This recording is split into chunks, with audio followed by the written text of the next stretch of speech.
I keep sinning and I cannot stop. Listen to this hadith very carefully. And Nabi sallallahu alayhi wasallam, he says, in this authentic hadith, there is not a single believing slave of Allah except that he commits a sin.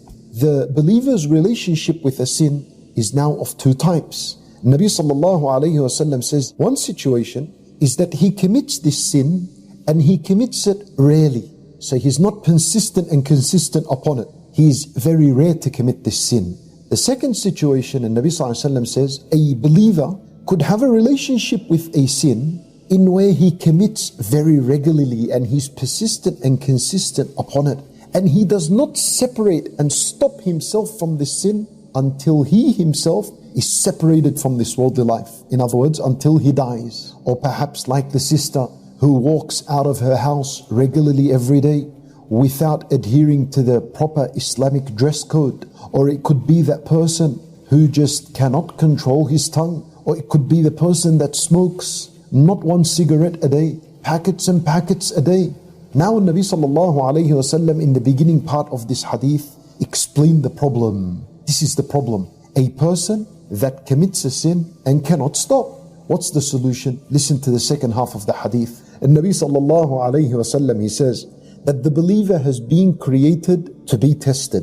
خُلِقَ مُفَتَّنًا. But a quality of the believer also, tawwaban, he's a repenter. So just as he frequently makes a sin, he's also frequent and updated in his tawbah. One of his qualities is nasiyya, that he forgets. إِذَا ذُكِّرَ ذَكَرَ. Whenever he is reminded, he quickly remembers. Whenever he's reminded of the punishment of Allah Azza wa Jal, ذَكَرَ. He quickly acts upon this reminder and he performs the tawbah to Allah subhanahu wa ta'ala.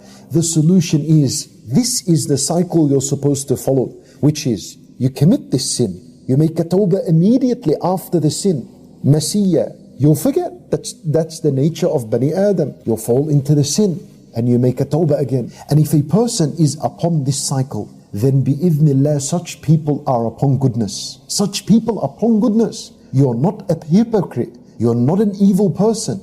Don't allow the shaitan to take advantage of you and take advantage of your situation. The problem is, if you continuously perform the sin and don't follow it up with dhikrullah, you don't follow it up with tawbah to Allah, understand, we're in a battle with the shaitan. You cannot let the shaitan to defeat you in this battle. It's either you or him. If you give up on the mercy of Allah, meaning he defeated you in this battle. And if you continuously, you updated and you refreshed your tawbah, then you have defeated the shaitan bi'idhnillah.